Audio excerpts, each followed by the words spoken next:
Salut à tous, j'espère que vous allez bien. Merci d'être à nouveau au rendez-vous pour cette nouvelle vidéo dédiée à ma basketterie. Merci surtout à ceux qui se sont déjà abonnés à la chaîne et pour ceux qui ne l'ont pas encore fait ou ceux qui me découvrent pour la première fois, vous savez ce qu'il vous reste à faire, surtout si vous kiffez les sneakers. Et n'oubliez pas de cocher la petite cloche par ici pour être informé des prochaines vidéos. Pour bien finir la semaine et commencer le week-end comme il se doit, je vous ai préparé une vidéo de dingue autour des LeBron 18 Low. Plutôt autour de mes LeBron 18 Low. Ok, j'en entends déjà certains d'entre vous crier au scandale. Pourquoi cette paire? Pourquoi JC? Eh bien, je pense qu'après 4 paires, donc 3 collaborations, 2 unboxings et le tout agrémenté de quelques on-fit, la question elle sera vite répondue. Générique.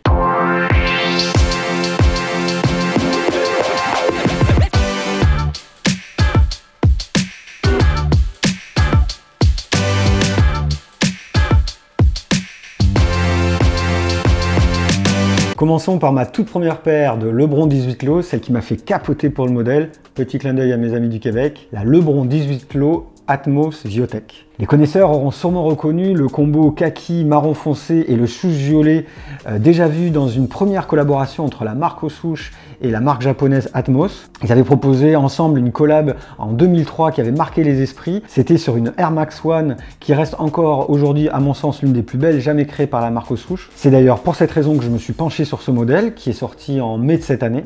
Et la seconde raison, c'est son prix, car en fait il n'y a pas du tout eu de hype sur ce modèle et vous pouvez encore la trouver notamment sur StockX under retail. Les dernières ventes au moment où j'enregistre cette vidéo tournent autour des 100-120 euros. On est très loin des tarifs d'une Air Max One Viotech qui d'abord est très difficile à trouver et dont les derniers chiffres de vente étaient au-delà des 1200 euros. Regardez ces finitions de dingue, ce cuir ultra épais, certes synthétique mais vraiment quali au toucher. Vous pouvez voir les superpositions, les couches supplémentaires de cuir et de daim kaki ici, et les renforts des lacets. D'ailleurs, parlons des lacets, ils sont vraiment quali, bien meilleurs que ceux à quoi on est habitué sur les modèles standards de la marque aux souches. La languette en mèche marron hyper épaisse et doublée à l'intérieur de marron foncé. Bien sûr, vous ne pouvez pas louper ce fameux souche emblématique de Viotech, énormissime, avec sa sous-couche blanche qui le met vraiment en valeur et qui court jusqu'à l'arrière de la chaussure. Ce qui est plutôt drôle d'ailleurs, c'est que regardez de l'autre côté, il est tout petit. Vous avez dû remarquer ici ces renforts que vous avez à l'arrière.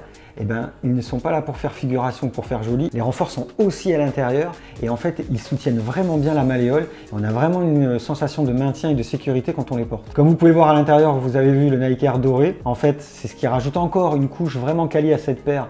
C'est justement tous les brandings dorés que vous pouvez retrouver sur la languette. Ici, à l'avant, vous retrouvez le logo de notre ami LeBron.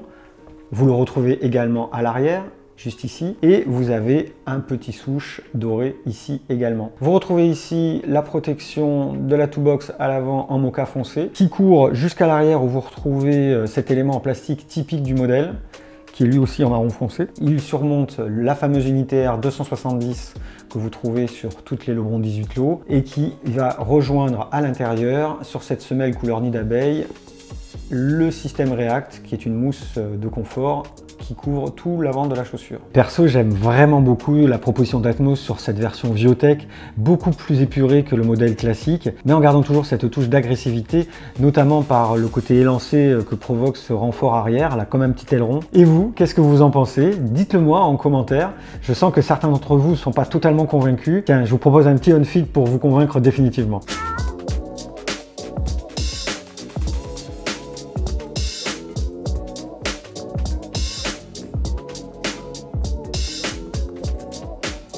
Alors elle est pas chouette au pied cette paire, franchement Atmos a fait un super boulot. Ils ont quasiment gommé l'ADN sportif du modèle d'origine pour nous offrir une paire casual vraiment très classe à porter. Et le duo Air Max 270 Mousse React à l'avant, si vous ne le connaissez pas encore, franchement l'essayer c'est l'adopter. Il offre un confort ni trop mou ni trop ferme et juste ce qu'il faut de rebond pour un parfait équilibre au quotidien. Et franchement les renforts dans le talon, ça offre un sentiment de protection et de sécurité que je n'ai jamais vu jusqu'à présent. Je vous mets le lien StockX dans la description pour pouvoir la choper. Attention tout de même, dernier petit conseil, si vous avez un pied un peu fort, n'hésitez pas à prendre une taille au-dessus. Moi-même, je me sens un petit peu les orteils serrés à l'intérieur. Comme je les porte souvent, je pense que je vais la reprendre en 44 pour un peu plus de confort. Sans transition, passons à la deuxième paire que j'ai chopée en août dernier sur StockX également. La voici, la voilà dans sa boîte LeBron. Regardez la bête. Pour fêter la sortie du film Space Jam A New Legacy, où James LeBron avait la lourde tâche de succéder à Michael Jordan himself, Nike a sorti une collection capsule composée d'un pack Toon Squad de 3 LeBron 18 lots, un pack qui rendait honneur aux duos les plus populaires des Looney Tunes de la Warner. Il y avait Titi et Gros Minet, Bugs Bunny et le Martien, et enfin la paire que j'ai choisie et que je vous présente aujourd'hui, Bip Bip et le Coyote. Alors, pourquoi j'ai choisi cette paire? En fait, ça faisait un petit moment que je cherchais à m'offrir une paire où la chaussure de gauche était différente de la chaussure de droite. Et comme vous le savez depuis tout à l'heure, je suis assez fan du confort et de la silhouette de la LeBron 18 lots. J'ai craqué pour cette paire qui fait en plus référence à des dessins animés de mon enfance dont j'étais ultra fan. Celle-ci s'inspire des couleurs marron du Coyote. Vous retrouvez ici le swoosh maquillé façon bâton de dynamite, typique des tentatives désespérées pour coincer le bip-bip de la part du Coyote. Vous le retrouvez d'ailleurs à l'intérieur de la chaussure sur la semelle. Vous le retrouvez également le help à chaque fois qu'il rate son coup dans les dessins animés. On retrouve tout de même les doubles renforts en cuir synthétique ici et à l'arrière de la chaussure. Je ne m'attarderai pas trop sur la semelle qui est exactement la même en couleur nid d'abeille, juste à part peut-être sur le logo de LeBron qui est un petit peu plus visible, et puis ce splash un peu façon explosion à l'avant de la chaussure. La doublure est tout aussi quali que sur le précédent modèle. Elle est doublée d'un cuir synthétique à l'intérieur et d'un nylon à l'extérieur. Vous pouvez observer le petit logo Toon Squad vraiment fun sur la languette. Ici toujours le logo de LeBron que vous retrouvez brodé à l'arrière avec ces nuages qui font penser peut-être un peu à une explosion ou bien au mouvement de rapidité. Vous savez, à chaque fois quand ils accélèrent, on voit des petits nuages apparaître. Sur l'avant, donc vous avez le upper qui est totalement en tissu synthétique. Vous pouvez voir les renforts également, ils sont aussi en matière synthétique. C'est là où on voit la différence en termes de qualité par rapport à l'Atmos Viotech. On retrouve toujours l'information ici sur la mousse React qui se cache à l'avant de la chaussure. Et puis bien sûr, le renfort arrière en plastique qui est là est totalement noir. Sur celle de droite, vous l'aurez compris, elle s'inspire directement de Bip Bip et de son pelage bleu. On retrouve cette fois-ci le swoosh en forme de nuage, typique en fait de la traînée de nuages que laisse le Bip Bip à chaque accélération. Les couleurs sont un peu plus vives. On retrouve donc un jaune au niveau du renfort arrière en plastique ici. On retrouve également le fameux bip bip que répète à chaque fois le personnage. Ici vous êtes sur un combo bleu roi et bleu clair à l'arrière sur le talon. Même logo de LeBron à l'arrière brodé, mais cette fois-ci en rose avec toujours les petits nuages autour. Dans le renfort, vous devinez ici, il y a le swoosh de Nike, c'est du plus bel effet. Sur le côté, on a donc ces petits rajouts en nylon qui font un peu scotch, mais vous voyez, ça représente encore une fois les nuages, voire même la poussière dans le désert quand on les voyait se déplacer. En dessous, même chose que sur l'autre paire, mais ici vous voyez le splash est bleu. Pour le reste, on reste sur des couleurs roses. On retrouve toujours sur la languette le logo Toon Squad. L'extérieur est donc bleu roi et à l'intérieur, on bascule sur ce fameux bleu turquoise et où vous découvrez brodé la tête du Bip Bip. Pareil que sur l'autre paire, à l'intérieur, vous avez le personnage de Bip Bip sur la semelle. D'ailleurs, si vous regardez, le petit détail que je trouve très marrant, qui est vraiment bien pensé, c'est qu'on dirait, comme dans les dessins animés, regardez, ça fait un cercle complet et en fait, ils communiquent entre eux. Vous en conviendrez, c'est une paire vraiment fun, vraiment drôle, pas forcément facile à porter, quoique pour les gens qui veulent totalement assumer une paire qui passe pas inaperçue, c'est le produit idéal. Initialement vendue sur Nike.com et sur des sites partenaires au prix de 160 €, vous pouvez encore la trouver sur Vinted ou sur StockX à un prix avoisinant le prix retail. À l'heure où j'enregistrais cette vidéo, j'ai vu que la cote avait légèrement remonté. Je vous laisse des liens dans la description. D'ailleurs, voyons voir ce que ça donne en image. Petit on-fit.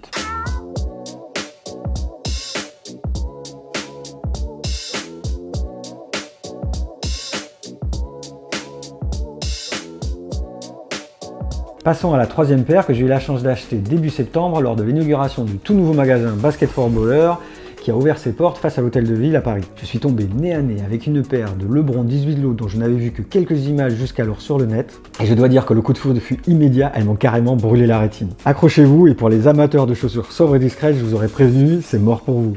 Alors la boîte, c'est une boîte de LeBron classique, jusque-là rien à déclarer. On retrouve notamment toujours la petite signature de James LeBron ici. Mais lorsqu'on ouvre la boîte, on découvre un papier de protection qui sort de l'ordinaire, avec ici le logo Nike et là, des personnages qui portent un logo. Ah oui, j'avais oublié de vous dire, il s'agit d'une collaboration entre Mimi Plang, une designeuse ghanéenne, et la marque aux souches. Et c'est son logo que vous voyez ici sur les blousons des personnages. En fait, elle a déjà collaboré avec Nike en début d'année sur un autre modèle de LeBron 18 Low, les High Learning, que j'aime également beaucoup, inspiré des blousons Teddy américains. Alors, vous pouvez retrouver sur le côté de la chaussure un énorme souche façon peau de mouton. Je dois avouer que je me laisserai bien tenter par cette paire si j'arrive à l'avoir à un bon prix. Affaire à suivre. Vous retrouvez également le logo de James LeBron à l'intérieur sur le papier, un deuxième papier de protection, et voici la paire qui se révèle, une deuxième paire de lacets. Et voici donc la paire de LeBron 18 Low floral. Sur cette version florale, on s'éloigne vraiment du style universitaire typique de Mimi Plang. Là, le style est carrément différent et vraiment plus osé avec cette tige turquoise, ces éléments bordeaux et ces roses imprimés à l'avant et à l'arrière de la chaussure. Je pense qu'elle devrait bien matcher avec un bermuda ou un pantalon bordeaux et un t-shirt blanc ou un t-shirt couleur pêche. On retrouve les mêmes matières que vues précédemment sur le pack Tune Squad, avec ce upper en matière synthétique qui court sur la majeure partie de la chaussure. À l'arrière, on retrouve ce cuir synthétique sur lequel est imprimé des roses. On retrouve également toujours le logo de James LeBron brodé sur le talon. On perçoit à l'intérieur des roses et un petit texte « You are a flower in the desert » et regardez ce que cache l'envers de la languette, le logo de Mimi Plang.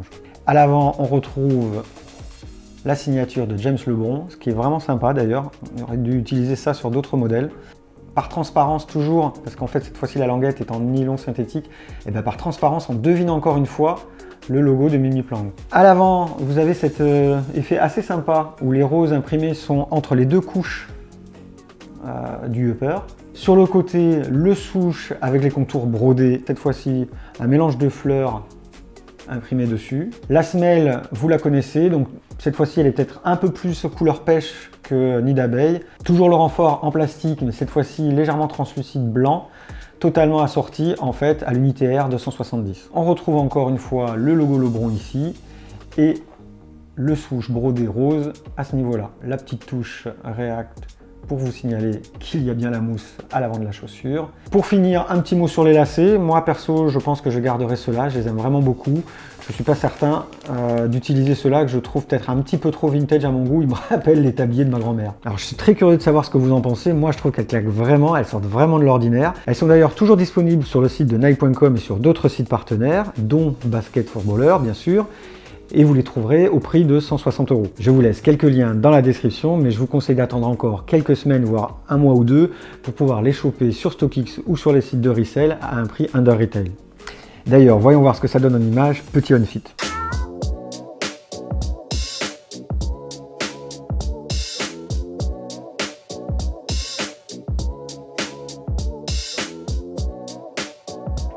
Il y a un colis pour toi. Oh, je crois savoir ce que c'est. Voyons, voyons, voyons. Surprise, surprise, en note surprise. Je vous avais promis 4 paires de LeBron 18. Et bien regardez, celle qui vient tout juste d'arriver. Toujours dans une boîte LeBron classique. Ah, il n'y a pas de papier spécial. Je m'y attendais pas. Regardez, qu'est-ce que c'est. Oh, oh, oh. On en parlait justement tout à l'heure, je vous l'avais dit, et si jamais j'arrivais à les avoir à un bon prix, je me laisserai tenter. Et bien regardez, c'est bien les High Learning, la toute première collaboration de Nike avec Mimi Plang. Alors, on va enlever les lacets, du coup il y a 3 paires. Donc là voici la fameuse High Learning, inspirée de l'esprit universitaire américain. Donc nous allons voir ensemble les petits éléments originaux qu'elle nous propose. Cette fois-ci, nous avons une outsole couleur lit de vin. D'ailleurs, vous avez vu, on retrouve le splash qu'il y avait tout à l'heure sur les Tune Squad et le logo LeBron rose.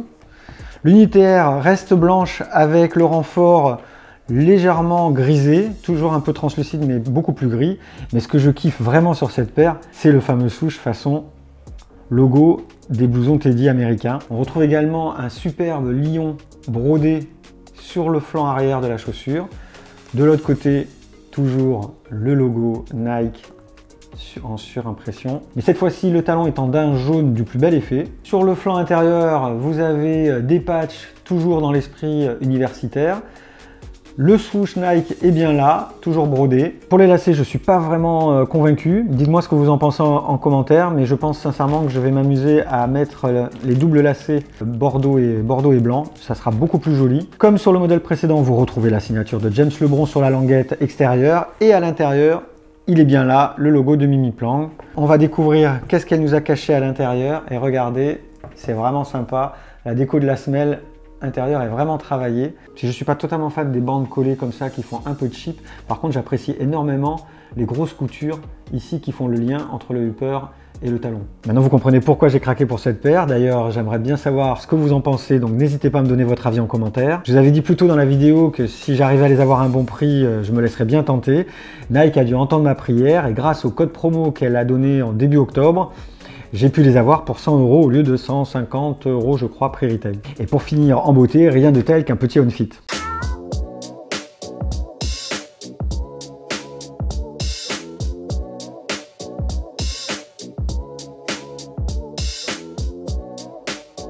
Voilà mes amis, vous avez pu voir toute ma collection de Lebron 18 lots. Vous savez désormais pourquoi je craque sur ce modèle. J'espère vous avoir convaincu également. Venez me dire en commentaire laquelle vous plaît le plus. Et si vous avez des questions, n'hésitez pas. Bien entendu, si vous avez aimé cette vidéo, n'oubliez pas de mettre un petit pouce bleu et puis profitez-en pour la partager. Sur ce, je vous souhaite un excellent week-end à tous et une très bonne semaine. On se retrouve même jour, même heure, même endroit sur YouTube vendredi prochain dès 18 h pour une nouvelle vidéo. Et si je vous manque, vous pouvez toujours me rendre visite sur mon Instagram Un Simple Geek ou celui de la basketterie, ou me rendre visite sur mon site internet unsimplegeek.fr ou labasketterie.fr. Bye bye à tous, prenez soin de vous, à la semaine prochaine.